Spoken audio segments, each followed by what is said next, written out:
Dear students, moving further on the topic of cultural method of pest control as part 2,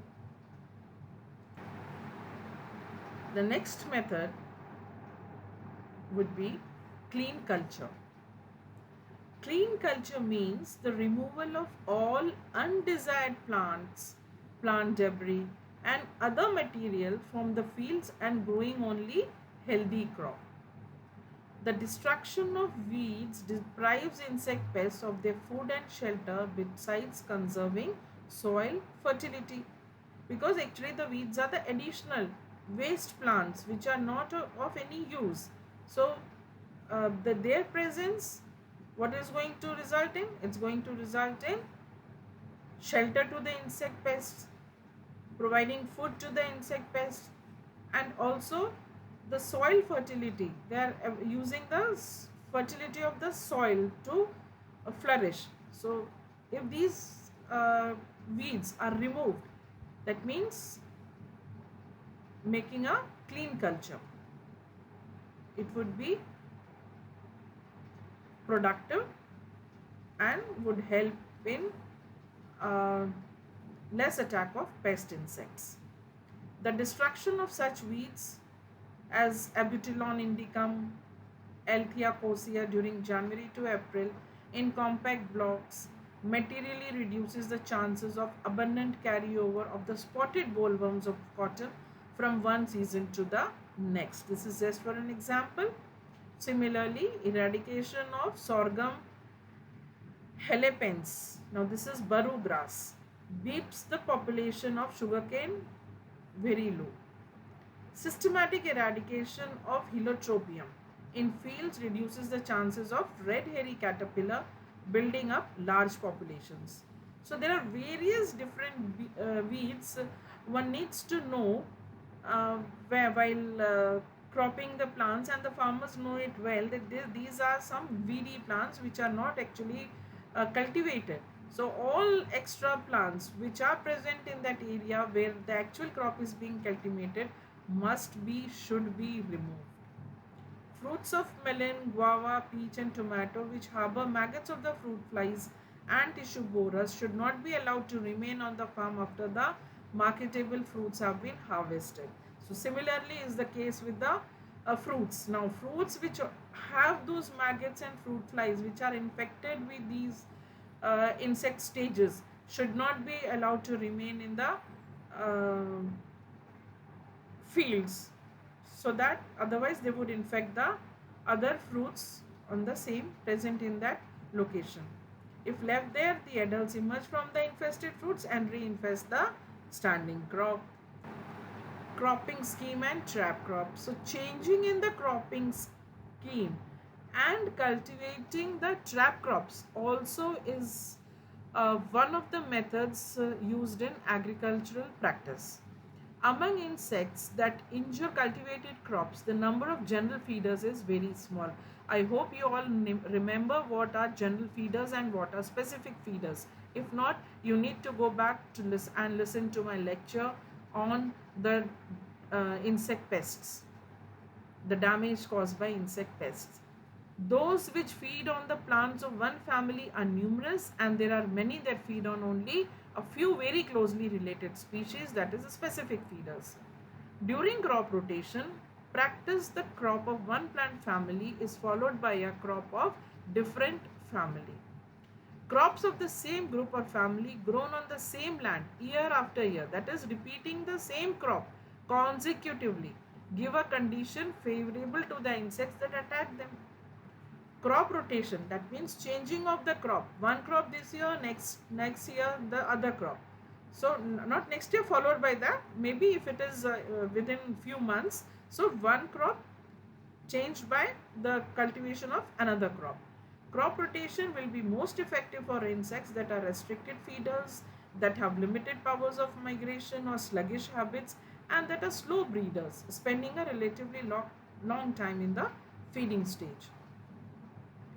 The incidence of potato tuber moth can be effectively reduced by suspending the cultivation of the crop in the affected areas for a few years. Sugarcane, wheat, and chilies should not be grown in white and infested areas, but instead tobacco and onion should be grown. So now this is an example. Like if you know that where the infestation of which particular insect is high, choose the crop which is less attacked or not attacked at all by that particular insect species. At the time of selection of alternate crops, it should be seen that they themselves are not susceptible to the pest and are economical to grow. And again, once again, when you're changing the crop, this crop A crop to B crop, so if the same insect is attacking both the crops, then this crop rotation would not help. It is very necessary that while choosing which should be the next crop, one should be very alert in seeing that it is not attacked by the same insect. More attractive secondary crops are usually sown along the major crops enough to serve as a trap crop. Now, trap crops are those crops, these are secondary crops. Maybe they give you some economy or they may not, but then they are more attractive to the insect pests. They generally belong to the same family of the main crop and attract the insects which are pests of that particular crop. However, timely destruction of the trap crop is imperative, since otherwise their continued presence may prove a constant source of infestation to the major crop. So this also is important because we are using them as a trap crop. They should not be remained in the cultivation area for long. They should be destroyed from time to time. Say for example, lady's finger is often sown along with cotton. Now cotton is a major crop belonging to the family Malvaceae. Similarly, lady's finger is also a crop belonging to the family Malvaceae. So the cotton jesset or the spotted bollworm are attracted towards lady's finger as they are attracted towards cotton. But lady's finger here is a trap crop which is used to trap the insects, so that the insects are attracted more towards the lady's finger plant, and from time to time these lady's finger are destroyed. So lady's finger is a trap crop. It is not going to give you economy, the farmer the economy, but actually it is the cotton which is very important, and it is actually the economical cultivated crop. Similarly, the same can be sown around the cotton fields to attract the red hairy caterpillar and the Bihar hairy caterpillar. The cotton grey weevil has a marked preference for arhar, which can be sown as a trap crop. So these may be sown as trap crops in for a specific crop.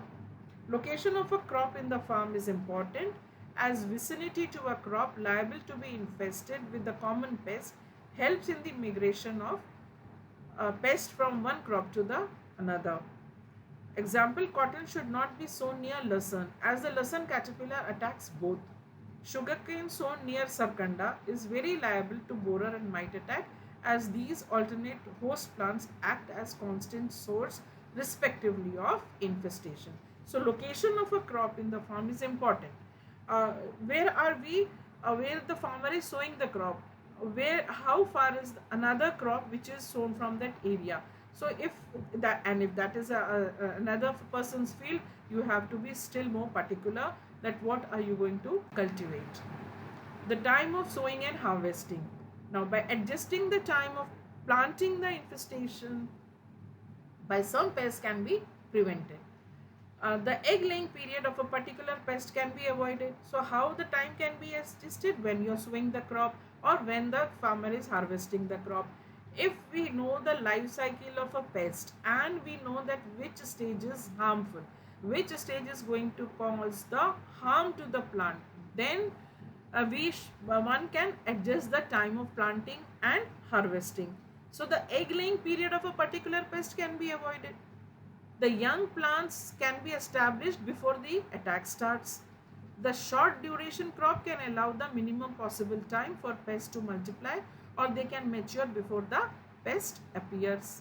Similarly, by adjusting the time of harvesting, a crop can be saved from the attack of pest, which might become abundant rather late in the season, or the pest can be killed before they have completed their life cycles. So this also can be considered. In Punjab, if maize meant for seed is sown after the 15th August, it escapes a heavy attack of the maize borer. Moreover, the borers in August and September are heavily attacked by their parasites, and as a result, the pest remains under control. So this is just by manipulating the or changing the time of sowing and harvesting. The incidence of whitefly is also more severe on the early sown cotton than on the late sown cotton. It is recommended that sugarcane should be harvested before the mid-Feb. That is when the moths of the top borer appear on their wings, that is alate forms are formed, and they can move from one plant to another and attack more of the sugarcane plants. If it is not possible to harvest the crop, the terminal portions of the cane should be cut and fed to the cattle. Pruning and thinning. Some pests are normally carried from the old crop to the new one. It is particular so in the case of perennial plants, specifically the trees and specifically the fruit trees. Proper pruning of the undesirable portions of the citrus plant is useful for keeping under check the citrus leaf miner, the citrus xyla, the citrus red scale, the sand Jones scale, the woolly apple aphid, and peach leaf curl aphid of stoneflies. So, if we reduce the surface area of the plant, and that can be done by pruning and thinning, many of the pests can be kept under check, because if that area is increased and it is of no use because they are the undesirable portions of a tree, then definitely the insect attack would be reduced and they might not attain the pest status. Destruction of crop residues. A great majority of insect pests, particularly those which hibernate, are found in the stubble, that is the remains, the stalk, damaged fruits fallen on the ground, or in other portions which are allowed to remain in the field or orchards. So there are many stages which remain in hibernating conditions in the remnants of the crop which are in the crop fields. After spending their inactive period in such crop residues, they emerge as adults more or less at the same time as the new crop is grown. So if therefore seems most therefore seems most logical to destroy such remnants of the crop thoroughly and systematically. So if such residues and remnants, they must be destroyed, and if these are destroyed, they should be destroyed, burnt, so that those stage which are now harboring there, they would not remain, and if they are not there, then the next crop when sown would not be attacked by these pest insects. Water management. The amount of moisture in the soil has a profound effect on the survival of most of the insects, because this is very important for the growth and development of any organism, including the insects. Flooding, drying, waterlogging at proper times is different means to control insect pests. Flooding is recommended to reduce the attack of armyworms, termites, alternate drying against plant hoppers, etc. Thank you.